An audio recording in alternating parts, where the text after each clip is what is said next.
Olá, meus queridos alunos. A aula de hoje é uma revisão para o teste, beleza? Então, vamos falar hoje de níveis de linguagem e variação linguística. Bora pro vídeo que é para não demorar.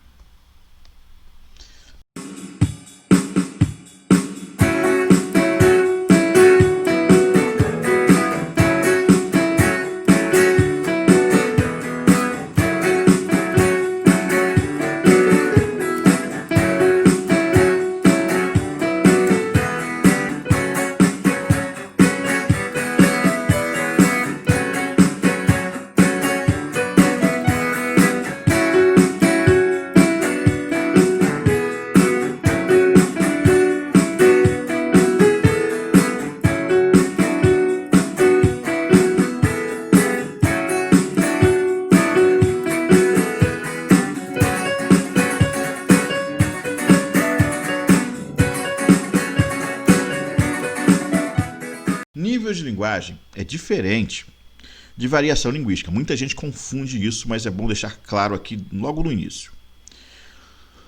Uma língua, ela se diferencia de uma linguagem porque ela segue uma gramática, uma regra, tá? E ela pode seguir muito à risca essa regra ou não. A interação verbal entre os sujeitos é possível por meio de palavras, você sabe disso, né? E pode ser realizada por meio da fala ou da escrita. Dependendo da situação comunicativa, os usuários das línguas podem eleger qualquer um dos diferentes níveis de linguagem para interagir verbalmente com os outros. Isso significa que existem linguagens diferentes para ocasiões distintas, ou seja, em toda situação comunicativa, os falantes elegem o nível de linguagem mais adequado para que tanto o emissor quanto o receptor das mensagens possa compreender e ser compreendido. Bom, aqui cabe uma observação. O falante, o falante que tem conhecimento do nível culto da língua, ele pode escolher. Tá? Agora, o falante que se encontra lá no nível mais baixo, não tem como ele escolher, ele só vai usar o que ele sabe. Tá? Já que falamos de emissor, receptor, é bom que você dê uma olhadinha naquela aula em que a gente fala de elementos da comunicação, tá bom? Beleza. Bom, a linguagem culta, essa modalidade é responsável por representar as práticas linguísticas embasadas nos modelos de uso encontrados em textos formais.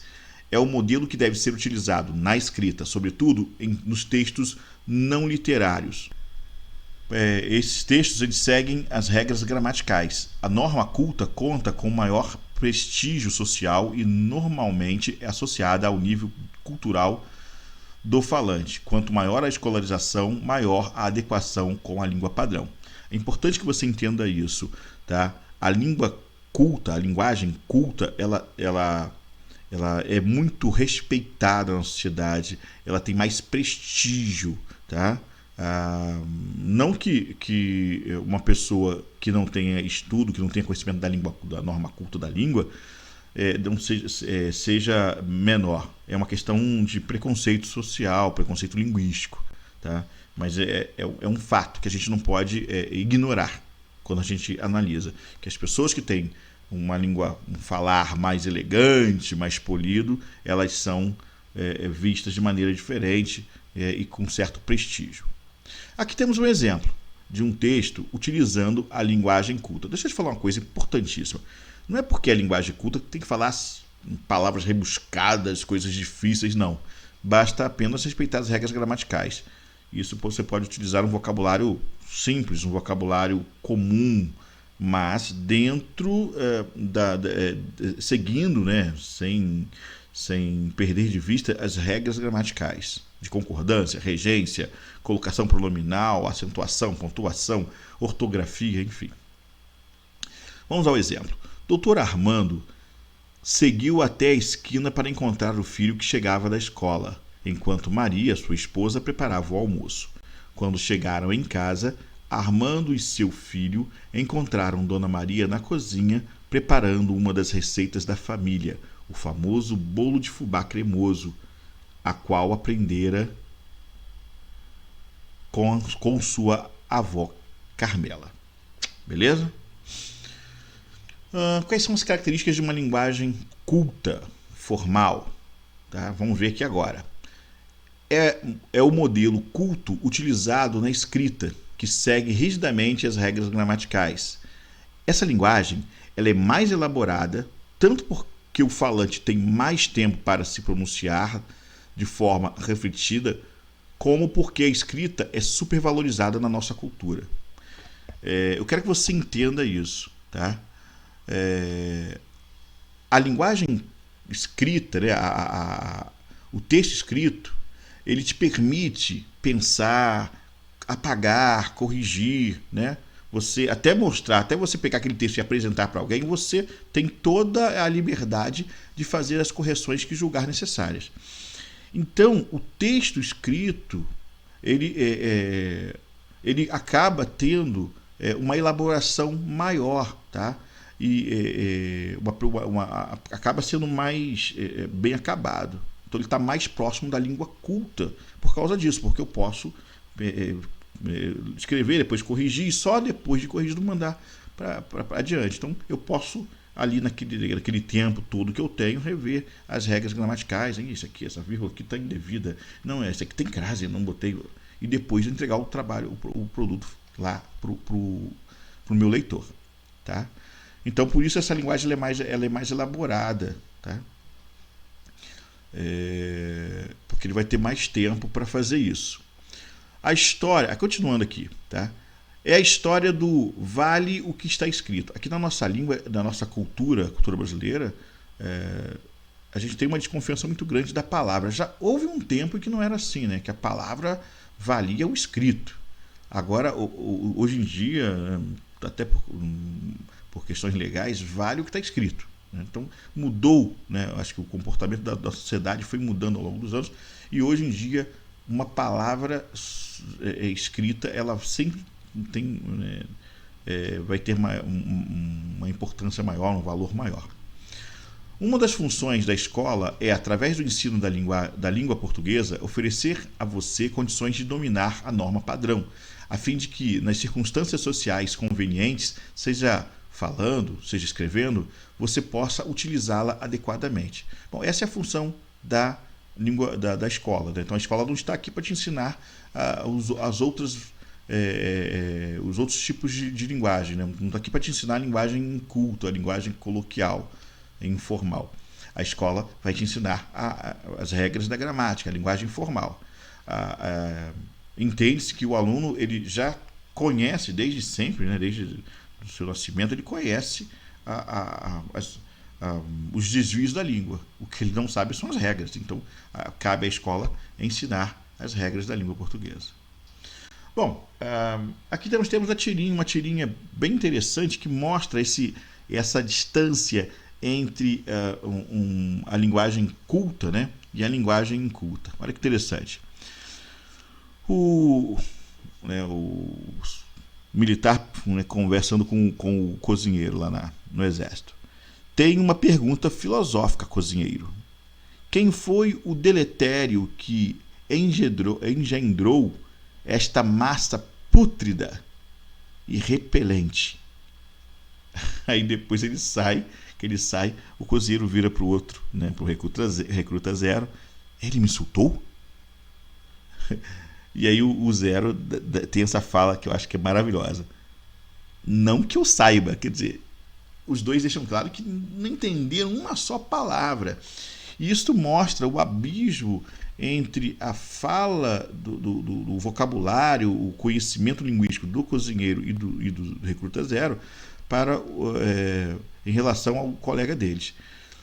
Também você perceba aí a própria construção não verbal aí né, as características de cada personagem. Se você olhar para o cozinheiro, barba por fazer, barrigudo, desleixo, é o que a figura dele mostra desleixo, né, tatuagem no braço e tal. E já o recruta, vamos chamar assim, né, recruta, o recruta que o interpela, ele tem uma aparência snob, reparem, os olhos semicerrados, óculos, todo arrumadinho, né? Então ele tem uma característica assim, de alguém culto, alguém com estudo. E a tirinha mostra justamente esse preconceito que há na língua, né? De acordo com o tipo de linguagem que você utiliza. Tá? O distanciamento de saberes que há entre o falante da língua culta e o da língua informal inculta. Tá bom? Então é importante que você perceba esses detalhes. Pode cair numa prova, pode ser que alguém pergunte que elemento visual demonstra essa diferença de linguística. Então você pode reparar que há detalhes aí que ajudam a compor todo esse cenário. Bom, seguindo adiante, a linguagem coloquial, também chamada de inculta, é aquela utilizada em nosso cotidiano, nas situações em que o nível de formalidade é menor, portanto, requer menor adequação às regras gramaticais. A linguagem coloquial ou linguagem popular é mais dinâmica, sendo marcada por grande fluidez verbal, já que não existe a preocupação excessiva com a norma padrão da língua. Nela são permitidos recursos expressivos da linguagem, como gírias, e pode ser mais facilmente encontrada nos textos literários, nos quais se admitem licenças poéticas. Então, você aí percebe que a linguagem coloquial é a linguagem do dia a dia, é aquela que a gente utiliza conversando com os amigos, na rua, em casa mesmo, com nossos familiares. Não há preocupação de acertar em 100%. Alguns autores eles dividem a linguagem em 3 momentos, né? Então ele tem a culta, a coloquial e a inculta. Alguns autores fazem dessa maneira, né? A coloquial seria o meio termo, tá? Seria assim o 50% ali, sabe? Né? Imagina um termômetro, né? Temperatura máxima, mínima e a média ali, que seria a linguagem coloquial. Tá? A linguagem coloquial ela vai permitir certos desvios linguísticos, certos erros, digamos assim, em relação à gramática, né?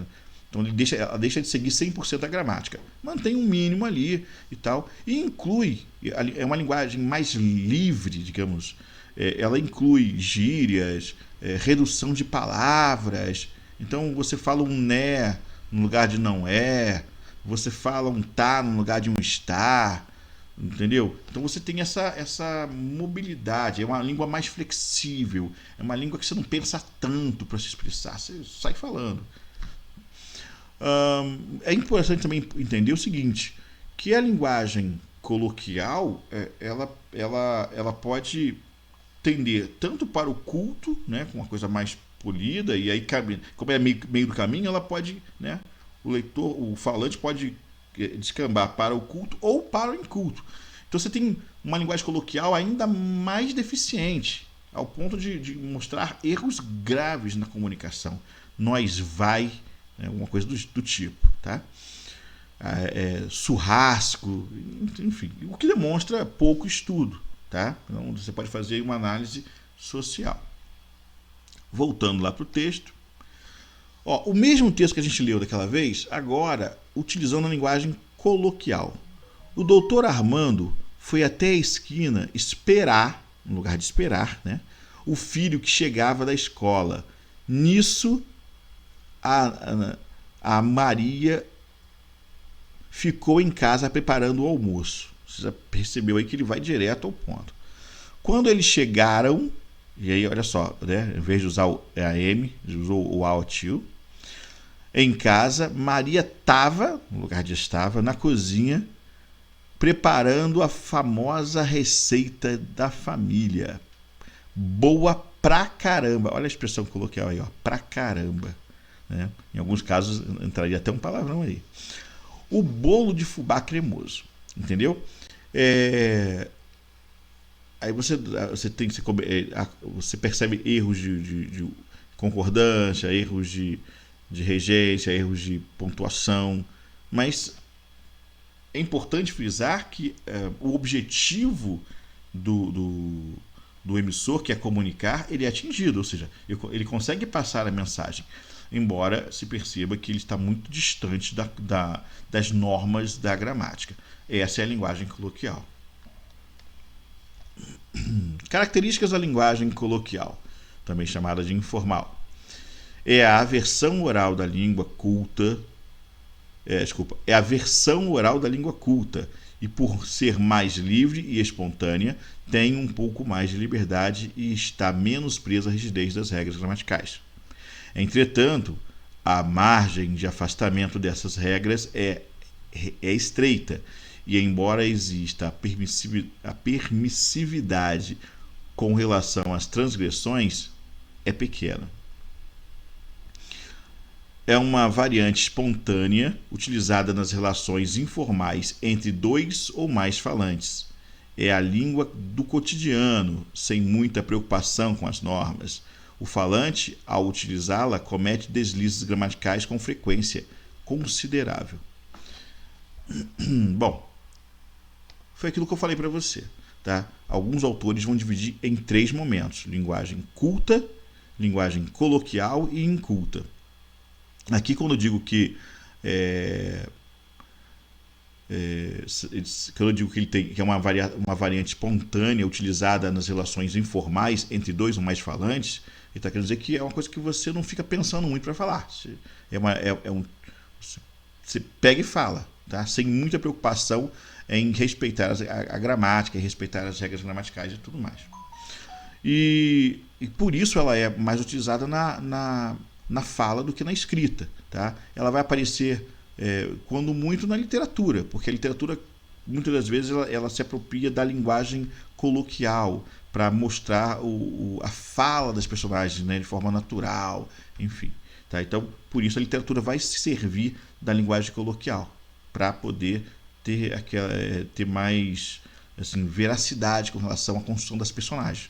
Ninguém espera que, por exemplo, que um bandido lá sei lá, um bandido de uma comunidade, ou de repente um peão de boiadeiro, ou sei lá, uma dona de casa humilde do sertão da Paraíba, fale como se fosse sei lá, um orador,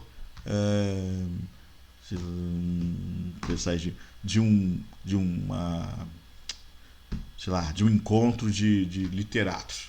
Né? Ninguém vai esperar isso, uma linguagem polida, num ambiente onde a gente sabe que há uma deficiência de poder, há uma carência de escolas, há uma ineficiência do poder público na educação. Então, o que eu quero que você entenda é isso.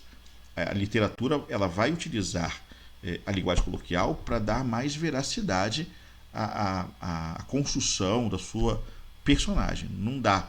Como também não dá, por exemplo, você imaginar um advogado que fale, que utilize um vocabulário cheio de gírias. Né? Imagina, no tribunal, um advogado falando que nem um funkeiro. Entendeu? Não é que não possa, veja bem, não é que isso não possa acontecer, até pode. Mas não é o esperado, não é o comum, não é o que a gente vê no dia a dia. A sociedade, ela se organiza de uma forma bastante preconceituosa, então não se permite isso. Por essa razão, a literatura tenta seguir para construir essa realidade que ela encontra no mundo real, tá bom? Outra coisa interessante aqui, eu falei, deixa eu ver aqui, linguagem livre, espontânea, com menos rigidez, a variante espontânea, o falante, ao utilizá-la, comete deslizes gramaticais com frequência considerável. Aqui, ó. Entretanto, a margem de afastamento dessas regras é estreita e, embora exista, a permissividade com relação às transgressões é pequena. Então, como eu falei, muitos autores vão defender a ideia de haver a divisão da linguagem em culta, coloquial e inculta. Tá? E aí a transgressão é grande na inculta, é nenhuma na culta e é pequena na coloquial. Tudo bem? Então, culta, coloquial inculta. Tá? Outros autores vão dividir apenas em culta e inculta. E aí seria, né, isso vai de um nível mais alto ao nível mais baixo. Tá bom? Quando passa a cometer o menor erro em relação ao seu menor desvio, vamos falar de erro não, chama de desvio. O menor desvio em relação à norma culta já caiu na inculta, tá bom? E aí pode ser do menor ao maior desvio em relação à norma culta. Bom, continuando. Características da linguagem coloquial informal. Outra característica da linguagem coloquial é o uso constante de expressões populares, frases feitas, gírias, etc. É muito comum você numa conversa, num bate-papo com um amigo, você utilizar expressões populares, ditos, gírias, né? Cacos de palavras. Fazendo uma comparação entre a língua culta e a língua coloquial, é possível constatar que, em certos aspectos, as diferenças entre as duas são bastante evidentes, mas em outros os limites não são tão claros, ficando difícil, nesses casos, definir uma fronteira entre o que é culto, e o que é coloquial. Tem o oi, mas é o que é coloquial. Tira esse i daí. É engraçado que ele vai cair logo no coloquial. Oi é uma expressão coloquial. Entendeu? O que ele quer dizer é isso, é que se o desvio for mínimo, às vezes é imperceptível. Às vezes, se você não tiver um bom conhecimento gramatical, você nem percebe que a pessoa cometeu um erro ali em relação à norma gramatical. Aí tem uma tirinha para você. O primo caipira da Aline. O que é que conta, primo? Tudo indo bom lá na fazenda. Vamos tomar uns gole de pinga? Vamos tomar uns gole de pinga que é pra mod se divertir. Que foi, Otto? Tô procurando a legenda. Quer dizer, o Otto tá olhando para baixo, né? Porque o cara fala uma linguagem completamente diferente da deles. Aqui, cabe dizer o seguinte, em termos de nível de linguagem, ele está utilizando a linguagem inculta, né? Coloquial. Mas assim, bem no nível mais baixo, no inculto. Ele troca palavras.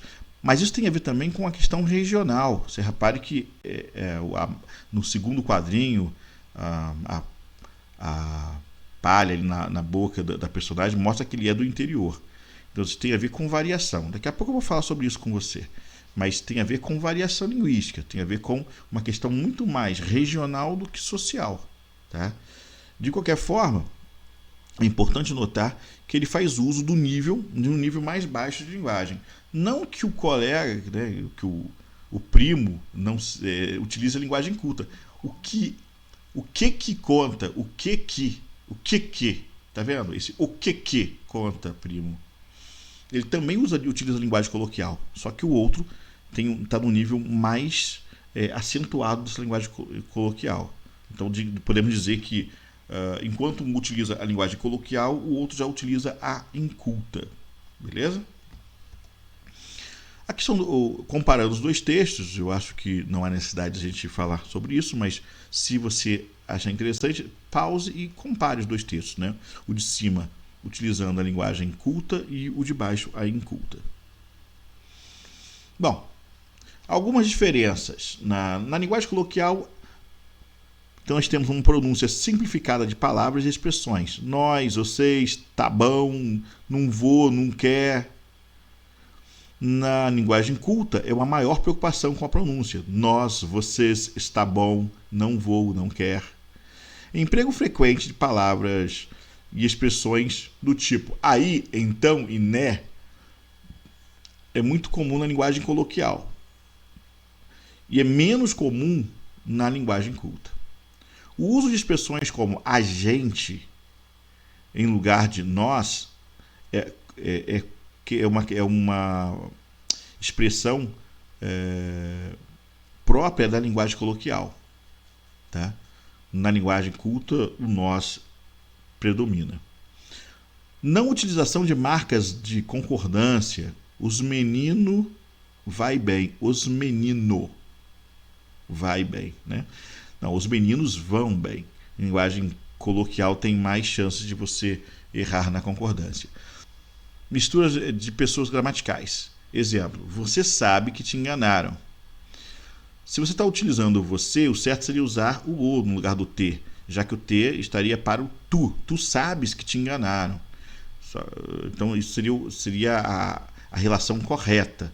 Mas na linguagem coloquial é muito comum as pessoas misturarem essas pessoas, né? Você sabe que te enganaram. O certo seria você sabe que o enganaram ou tu sabes que te enganaram, né? Escolha um, mas vá nele, né?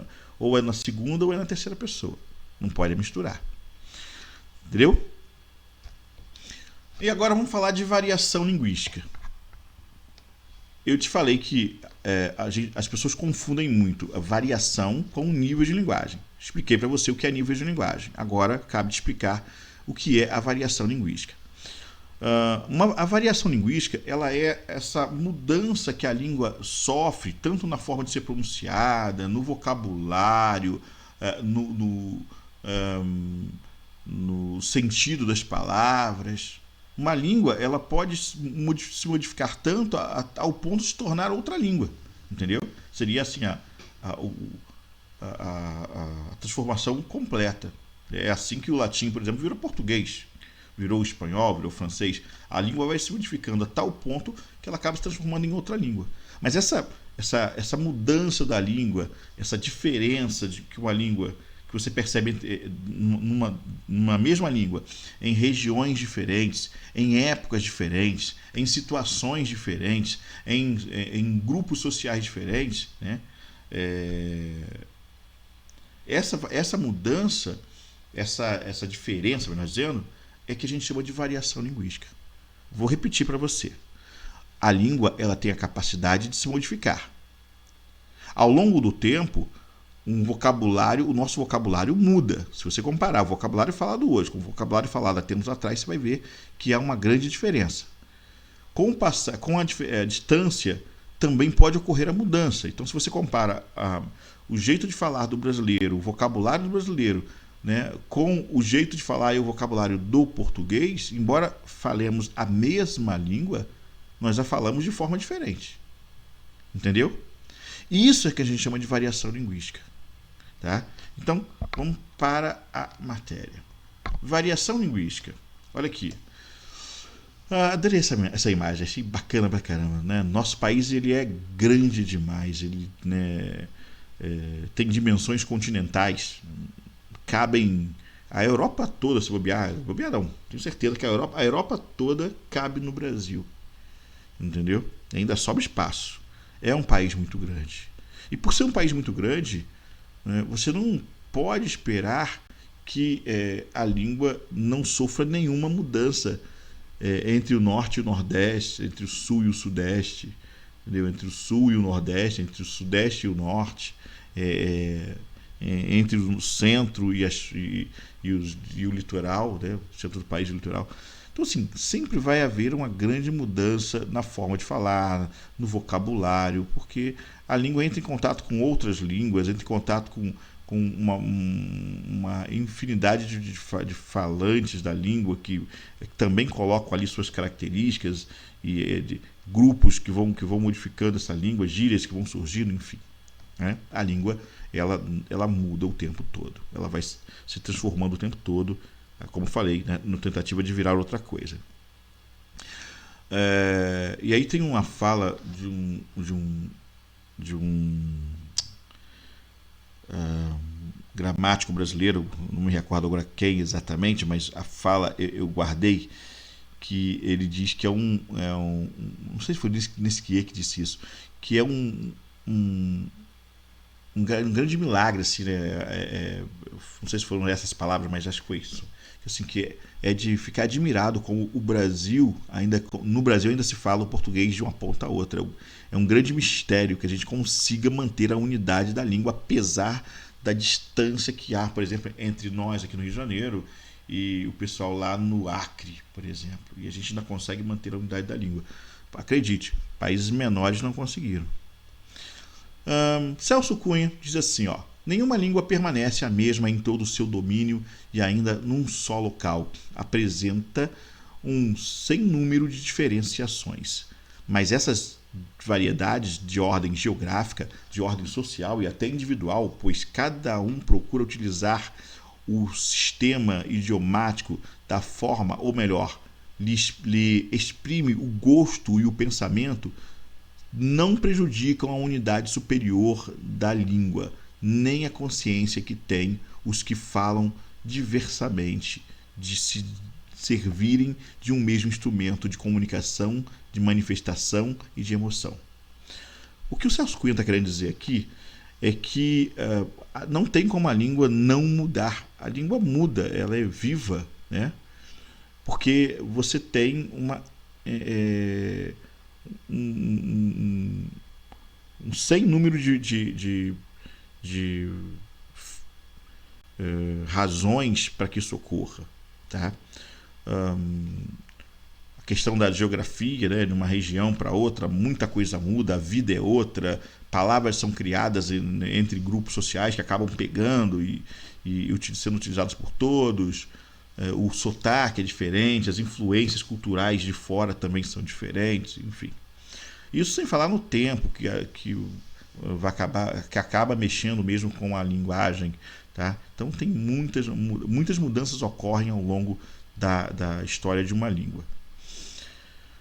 E o que mais ele diz aí? Sim, e o falante, né? Assim, a gente não pode ignorar que o indivíduo ele também imprime na fala, né, na língua, né, através da sua fala, um jeito muito seu de pronunciar, de entonar. Cada pessoa fala de um jeito muito próprio, do jeito que aprendeu, às vezes similar aos seus, né, o seu grupo ali, mas mesmo buscando, falando do jeito do pai ou da mãe, ele coloca ali o seu, né, até por questões orgânicas e tal. Continuando aqui, a variação linguística é o uso variado da língua, tá? Nós temos a divisão da variação linguística em pelo menos 4 tipos bem importantes. A influência no tempo, que se dá na variação histórica, a influência geográfica ou regional, que é a variação geográfica, a influência social, que é a variação social, também chamada de socioeconômica, e a influência do contexto, variação situacional ou de estilo. A gente pode dividir assim, ó, a variação linguística, podemos dividi-la em diacrônica e sincrônica, tá? Diacrônica, quando ocorre no decorrer do tempo, né, com a passagem do tempo. E aí só temos a histórica para demonstrar isso. E sincrônica, quando ela ocorre no mesmo tempo, tá? Então você tem uma mudança que ocorre no espaço. Uma é no tempo, que é a diacrônica, e a outra é no espaço, né, sincrônica. E dessa variação que ocorre no espaço, né, no mesmo tempo, nós temos a diafásica ou situacional, a diatópica ou regional e a diastrática ou social. Diafásica, diatópica, diastrática são nomes mais técnicos. A gente vai aqui utilizar mesmo a situacional, regional ou geográfica, social ou socioeconômica, tá bom? A gente vai utilizar essa nomenclatura. É importante dizer o seguinte: aqui dentro da variação sincrônica, a situacional é aquela em que o falante escolhe a variação, né? Escolhe falar, e aí ele vai trabalhar muito com o nível de linguagem, né? Um nível mais culto ou um nível menos culto. Ele escolhe, de acordo com as suas pretensões, de acordo com os seus interesses. Tem muito a ver, por exemplo, com aquela questão elementos da comunicação, quando a gente fala da função referencial. Ele vai usar o referente para poder adequar a sua linguagem. Ele adequa a sua linguagem em função do referente, em função do receptor, tá? Do interlocutor. Assiste aquele vídeo, que é muito importante que você junte essas duas informações para você compreender melhor toda essa matéria. tá bom? Já a regional e a social, elas não. Assim, o cara nasce naquela sociedade, naquele grupo social, e ele não tem poder sobre aquilo. Ele pode até ao longo do tempo, né, ele pode modificar, melhorar aquilo. Por exemplo, se eu estou num grupo social, né, sei lá, de repente eu moro num grupo de, sei lá, nasci numa comunidade, família pobre, eu vou cometer os erros que toda a minha família comete, mas eu posso estudar e melhorar isso, tá? Isso é possível de acontecer. Só que não acontece de uma hora para outra, isso é ao longo do tempo. A regional, eu aprendo o sotaque, o vocabulário daquela região, nasci ali, vou aprender o jeito de falar dali. Eu posso, com o passar do tempo, eu posso perder isso, né? Quanta gente sai do seu país e acaba vindo para o Brasil e perde o sotaque. Quanta gente vai para Minas e ganha sotaque. Meu Deus, como é fácil ganhar sotaque indo para Minas, né? Para Bahia, enfim. Quantos baianos já vieram e perderam o sotaque do Rio de Janeiro? Então, pode acontecer. Mas não é uma coisa que você controla, sabe? É algo que é natural. A situacional, não, ela é toda baseada no teu controle. Você controla. É importante que você perceba isso. Você controla qual é o nível de linguagem que você utiliza, que você vai utilizar, tá? Mas como eu falei lá na frente, lá no início do vídeo, a situacional depende muito do teu conhecimento. Quer dizer, não é qualquer um que pode usar na sua totalidade a variação situacional. Ele precisa conhecer todos os do nível mais alto ao mais baixo para ele poder oscilar, para ele poder fazer a escolha dele. Se eu só conheço um nível, não tem como eu passar para um nível que eu não conheço, né? Você entendeu? Aqui nós temos um exemplo de variação diafásica, né? Um advogado, né, que é a variação situacional ou de estilo. Guardou? Situacional ou de estilo. Com essa nomenclatura que eu vou trabalhar lá na prova. Ali nós temos um advogado conversando, defendendo o seu ponto de vista no tribunal, e depois ele comentando defendendo de novo esse seu ponto de vista, falando sobre a situação, mas com os amigos num bar. Olha, o sentido é o mesmo, a informação é a mesma, mas olha como ele se porta no tribunal e depois no bar. No tribunal ele diz assim: senhoras e senhores, aceitemos a verdade. A testemunha nada acrescentou aos fatos já conhecidos por todos. E no bar, com os amigos: caras, vamos cair na real. A testemunha se enrolou. Só enrolou. Entendeu a diferença? A mensagem é a mesma, né? Dizer que a testemunha nada acrescentou aos fatos e dizer que a testemunha só enrolou, é a mesma coisa, é o mesmo ponto de vista. Mas o que mudou aí foi a linguagem.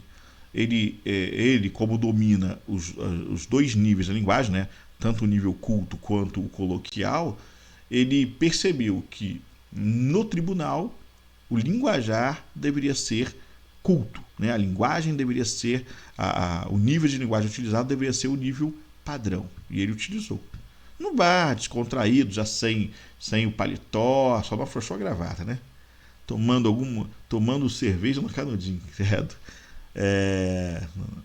Ali, com os amigos, o papo era outro. Aí já usou gíria, caras, ao invés de senhoras e senhores, né? Caras, vamos cair na real. Olha a expressão, cair na real. A testemunha só enrolou. Ele disse a mesma coisa, só que agora ele utilizou a linguagem coloquial.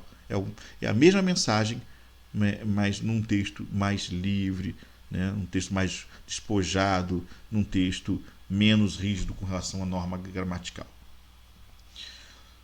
Variação regional, a diatópica, regional, assim que eu vou tratar no teste, tá? Regional ou geográfica. Essa aí, ela mostra a diferença de vocabulário, a diferença de sotaque, entendeu? De pronúncia da palavra, de uma região para outra. Olha, tomemos como exemplo a mandioca aí. Ó. Em São Paulo é mandioca. Mas se pegar o Nordeste do Brasil, né, pode ser mandioca, mas também pode ser macaxeira. Né? Macaxeira. No Rio de Janeiro a gente chama de aipim. Quer dizer, é o mesmo produto, estamos falando da mesma coisa. Só que no Nordeste ela é chamada de uma forma, no Sudeste, né, ela é chamada de outra forma. Tá? Também de outra forma. Você não espera encontrar um nordestino falando de aipim. Ele vai falar de macaxeira, no máximo mandioca. Outro exemplo. Olha esse texto que interessante. Depois você para e dá uma lida. Muito engraçado. Fala de mineiro. O jeito do mineiro falar é muito comentado, porque o mineiro ele come palavras, ele mistura, ele faz aglutinação de palavras. Sábado passado é 7 de setembro. Estava eu lá em casa, cozinhando na cozinha, tomando um pincumé e cozinhando um quilo de carne com molho de tomate para fazer uma macarronada com frango assado. Cascaí de susto quando ouvi o barulho vindo de dentro do forno. Parecendo um tiro de guerra. A receita mandou pôr milho de pipoca dentro da galinha para assar. O forno esquentou, o misturou e a galinha se explodiu. Nossa senhora! Fiquei branco que nem um litro de leite.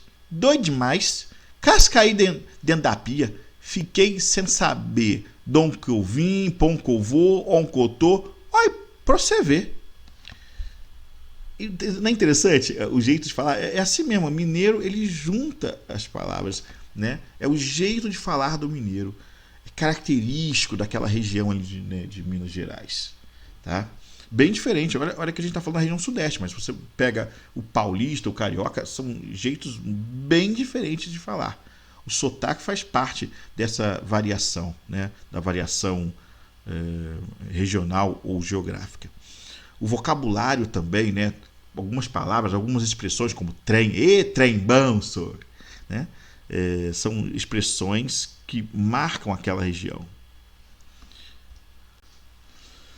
E o vocabulário, às vezes o mesmo produto tem nomes distintos. Veja o caso do pãozinho, né, do pão francês, que a gente, né, aqui na Rio de Janeiro chama de pãozinho, pão francês, mas na região norte é carequinha, no Rio Grande do Sul, cacetinho, no Ceará é carioquinha, né? No interior do Nordeste é pão aguado, em Minas Gerais é pão de sal, em Portugal é carcaça ou cacete. O interessante, né, só para você saber, é que esse pão, que é chamado de pão francês aqui no Rio de Janeiro, na França é chamado de pistole, né? O pistola, não é pão francês. Lá eles não chamam de pão francês, né? Só por curiosidade. E aí, bom, você vai encontrar muita coisa assim. Mandioca, que a gente já falou, né, que pode ser aipim ou macaxeira, tangerina, que em alguns lugares é chamada de bergamota, mimosa, laranja cravo, mexerica, o pão já falamos dele, o sacolé, né, que em alguns lugares é chamado de geladinho, chup-chup, laranjinha, din-din, né?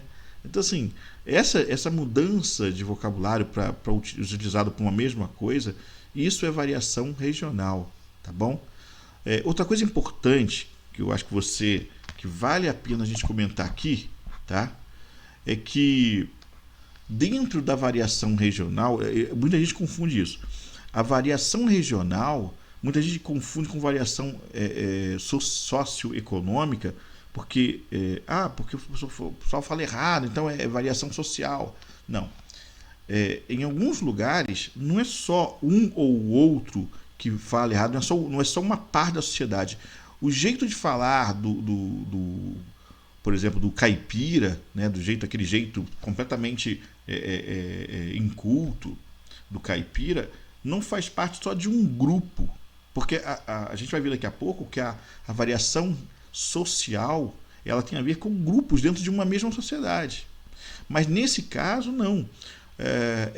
A gente, quando todo mundo ali fala daquele jeito, mesmo aqueles que têm mais estudo, né, que passaram pela escola, é porque se trata de uma variação regional. Então, o falar caipira, né, ele assim ele é chamado porque é uma característica do caipira, falar daquele jeito. Então é mais do que uma questão social, é regional. Aquela região, aquele linguajar é próprio daquela região. Então, muita gente confunde, e não vai você confundir variação regional com variação socioeconômica, tá bom? Quando a gente falar de socioeconômica, eu volto a esse assunto. Eu vou bater mais nessa tecla. Então, continuando. Nós temos algumas expressões próprias de cada região. Tá? Depois, se você quiser, pause o vídeo e se divirta. Baixa da Égua. Olha essa aqui do Nordeste. Baixa da Égua. É o lugar onde ninguém quer ir. Ih, rapaz, aquilo é uma baixa da égua. Quer dizer, é um lugar que ninguém quer ir. Outra que eu acho legal, acho que tem uma que os baianos usam, que eu acho um barato, cara. Quando? É uma pergunta que não quer saber de tempo. É uma negação, na verdade. Ô Antônio, tu vai na casa de Pedrinho? Eu? Quando? Quando o baiano pergunta quando, ele está dizendo nem pensar, nunca. Entendeu? A jogada. Não é maravilhoso isso? Ele parece que ele está perguntando quando vai. Não está perguntando quando vai, ele está dizendo que não vai. Muito legal, cara. Genial. E tem expressões como, por exemplo, tem uma que eu acho linda. Aproxegue. Ô, fulano, se aproxegue. Aproxegue é a fusão de aproximar com chegar. Aproximar, chegar tem o mesmo sentido de juntar duas palavras que são praticamente sinônimos e criar uma terceira sinônimo dessas duas. Aproxegue-se. Lindo demais. Gente, é muito bacana, vale a pena. Tá? Depois você pausa o vídeo e dá uma lida nessas expressões, né? Ali da Nordeste, aqui da região Sul. Bom, variações diastráticas ou sociais são as variações ocorridas em razão da convivência entre os grupos sociais. As gírias e os jargões são exemplos dessa modalidade de variação linguística. É uma variação social e pertence a um grupo específico de pessoas. As gírias pertencem ao vocabulário específico de certos grupos, como os policiais, cantores de rap, surfistas, estudantes, jornalistas, entre outros. Já os jargões estão relacionados com as áreas profissionais, utilizando como linguajar técnico, como por exemplo, podemos citar os profissionais de medicina, os advogados, os profissionais de informática, dentre outros. Então, gíria é algo muito espontâneo, né? O jargão já é uma coisa mais técnica. Por exemplo, é muito comum que um certo vocabulário do médico não seja utilizado no dia a dia. Vou te dar um exemplo, né? Deixa eu ver aqui. Cefaleia, né? Você sabe o que é? Então, um médico, ao invés de falar, muitas vezes, ao invés de falar dor de cabeça, ele fala cefaleia. Cefaleia e dor de cabeça são a mesma coisa. Só que não é uma palavra utilizada no cotidiano das pessoas. A gente usa dor de cabeça. Tá? Então, o que acontece? O médico tem um vocabulário próprio da profissão dele. E aí cefaleia entraria nesse grupo. Assim como os professores de língua portuguesa. São certos, por exemplo, adjunta de nominal, adjunta de verbial, essas coisas você não usa no dia a dia. São próprias da profissão do professor, da área, né, da língua portuguesa. Então quem estuda ou quem ensina as regras gramaticais e tal, utiliza esse vocabulário. Por exemplo, aqui, ó, variação diastrática. Ninguém utiliza isso no dia a dia, né? Isso é próprio da matéria língua portuguesa. A matemática também tem suas expressões, seu vocabulário próprio da matemática. E assim vai, tá bom? Então, o jargão são aqueles termos técnicos. Agora, as gírias são coisas mais espontâneas. Então, podemos dizer assim, ó, o jargão está para a linguagem culta, enquanto que a gíria está para a linguagem coloquial. Gírias nascem da espontaneidade do falante. Tá? Demorou, sei lá, quero só péssimo para gírias. Demorou, abalou geral, sangue bom e coisas do tipo. Né? Sangue bom é horrível, entrega até a idade. Entendeu? Você tem mas isso tudo faz parte dessa variação social. A variação social mostra a diferença entre um grupo economicamente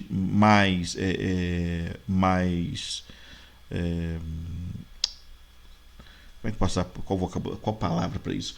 Um grupo economicamente mais preparado, mais assistido, assim, e o grupo economicamente mais desassistido. Então, entre o máximo, né, a elite brasileira e a, a plebe, né, entre os nobres da sociedade e a plebe, você tem uma diferença econômica gritante, né, a desigualdade social. E junto com a desigualdade social, o que é que vem? O nível de estudo. Tá? Porque há de se esperar que quem tem mais dinheiro invista mais na preparação, na educação dos seus, e aí tem um nível educacional melhor e, consequentemente, um nível vocabular melhor. Entendeu? E da mesma forma que a gente espera que quem. Espera não, mas assim, entende que quem não tem tanto dinheiro acaba também não investindo muito em educação e, claro, o seu vocabulário vai ser bem mais pobre. Entendeu? Não que isso seja regra. Pode acontecer de o cara não ter dinheiro e se tornar um grande estudioso, enfim, né? E também pode acontecer do cara ter muito dinheiro e ser um boçal, um ignorante. Isso não é uma regra fechada, mas não podemos negar que há uma tendência maior em que o padrão se mantenha inalterado. Quem tem mais dinheiro se prepara mais, quem tem menos se prepara menos. E aí, a diferença entre a alta classe e a plebe, né, reflete na linguagem. Tá? Então, a variação social, por isso chamada social, reflete essa diferença de vocabulário, de linguagem, de nível de linguagem dentro da sociedade. Tá? Dos mais estudados para os menos estudados. Também reflete essa a diferença de linguagem entre grupos da sociedade. Por exemplo, os surfistas, o pessoal do forró. Então, grupos culturais ali da sociedade, grupos econômicos dentro da sociedade, têm o seu vocabulário. Os dentistas têm o seu linguajar, os advogados têm o deles e assim por diante. Então você tem ela é chamada de variação social porque entre grupos de uma sociedade, entre grupos de níveis sociais diferentes, você percebe uma mudança no vocabulário, você percebe uma mudança no nível da linguagem. Tá?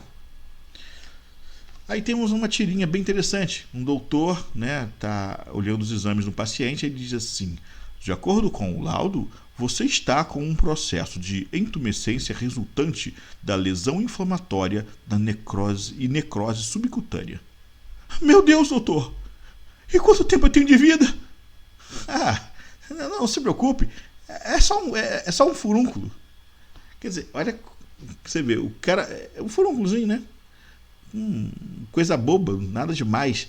Mas do jeito que ele fala, parece algo muito grave, né? Para você ver aquilo que a gente comentou lá no início, do prestígio social que a língua, né, que a língua culta tem. Dito daquele jeito, com todos aqueles jargões da medicina, né? Então, de forma tão compenetrada, ele causa até terror. Parece algo muito grave. E, no entanto, não era nada demais. Né? Não era nada demais. Beleza? Aqui nós temos outros exemplos, né, de situações em que a linguagem, a variação social, socioeconômica se mostra. Primeiro aqui, ó, o quadrinho na esquerda, assim, no lado esquerdo acima, uma professora e seu aluno. Né? A professora tem estudo, o aluno ainda está em formação, entendeu? Certamente faz parte de uma sociedade, de um grupo social menos prestigiado. E o jeito de falar dele reflete as suas origens. Né? Aí, professora, eu e os brother, tudo. Eu e os brother, tudo. Tipo assim, não estamos achando maneiro as paradinhas da New Português. E a professora daquela interrogação na cabeça, tentando entender o que ele falou, não é? Entender o que ele falou.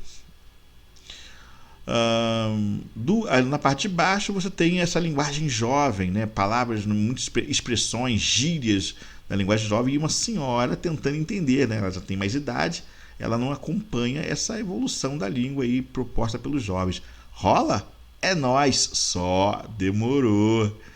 E a velhinha tentando entender, né? O que está rolando ali. É engraçado assim, que a linguagem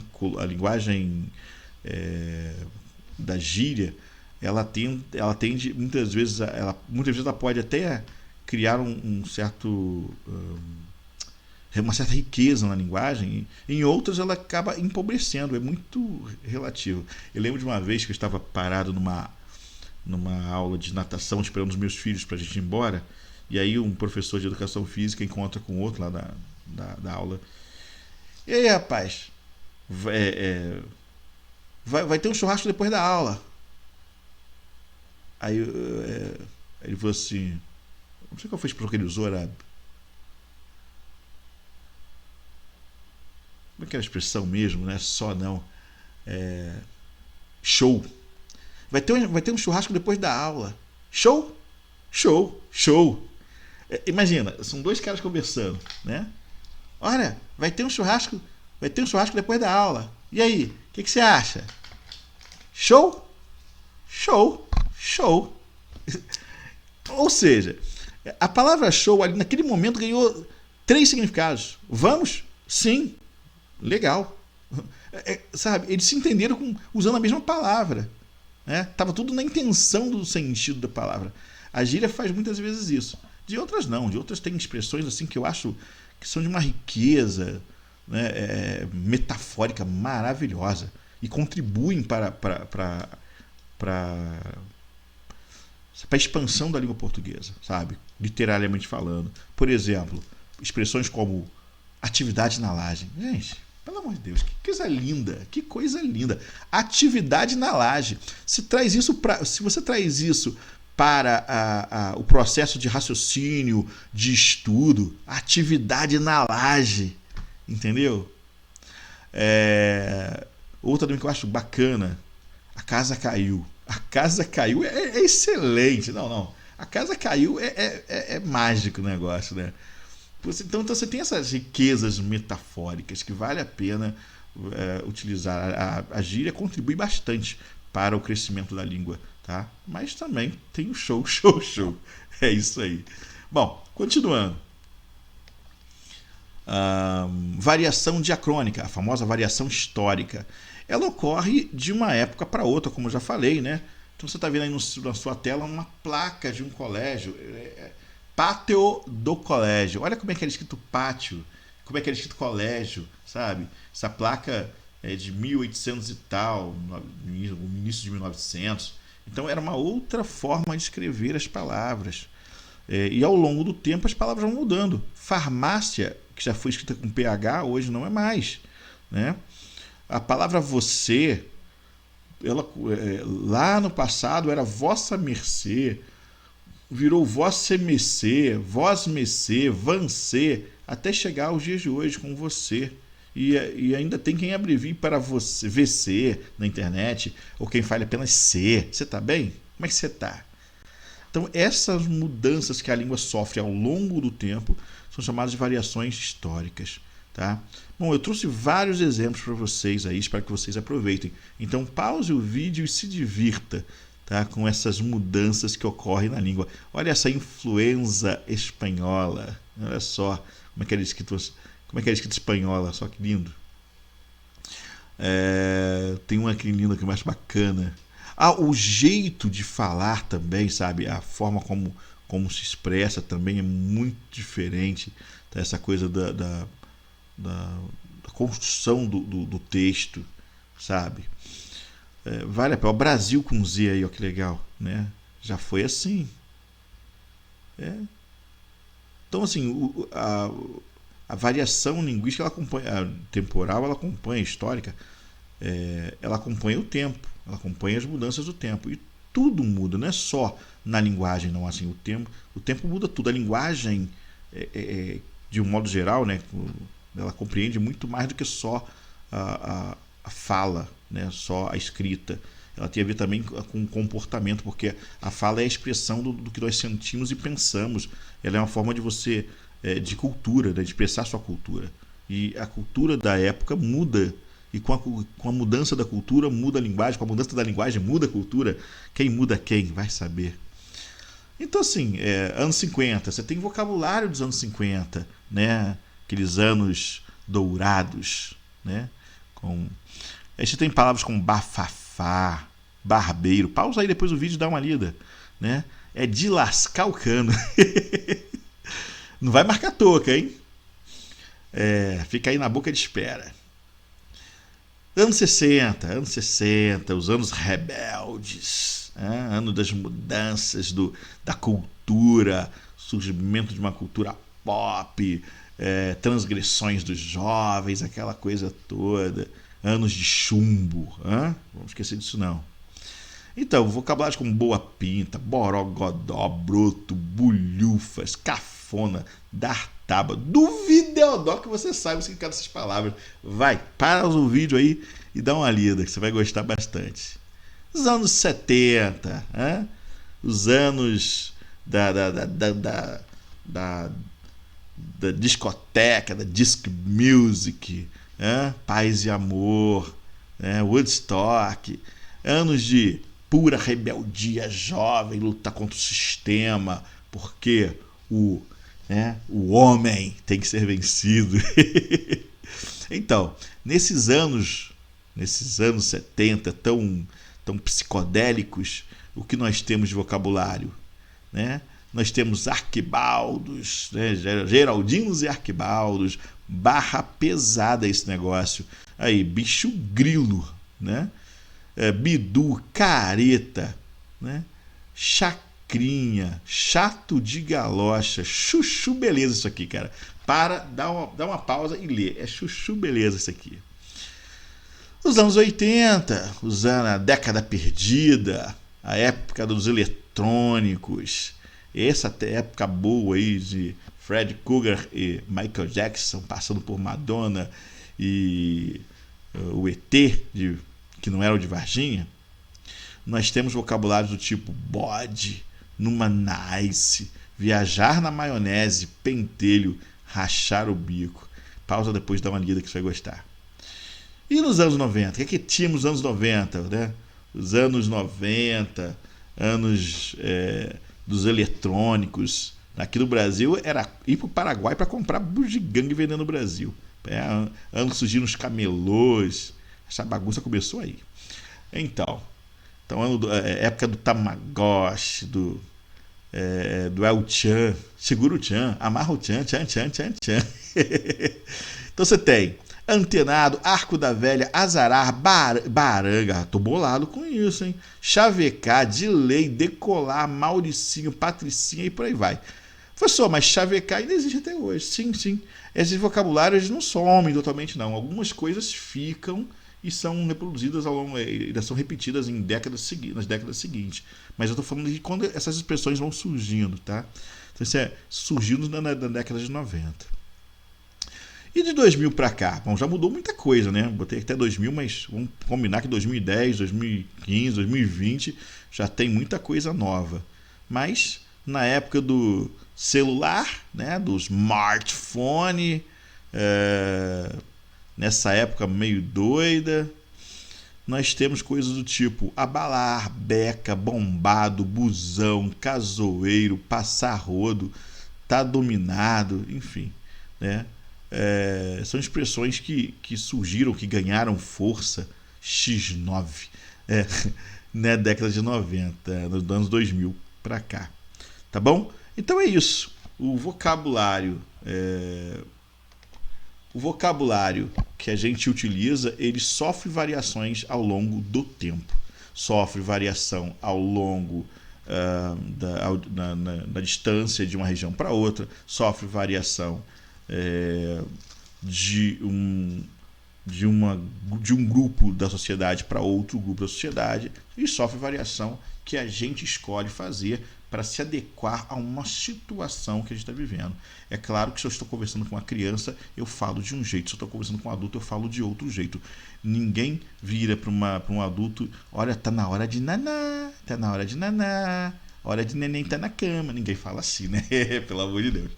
É isso aí, galera. Obrigado, acho que o vídeo ficou longo demais, mas vale a pena, tá bom? Perde um tempinho, estuda um pouquinho e vamos mandar bem na prova, no nosso teste. Até mais então. Valeu!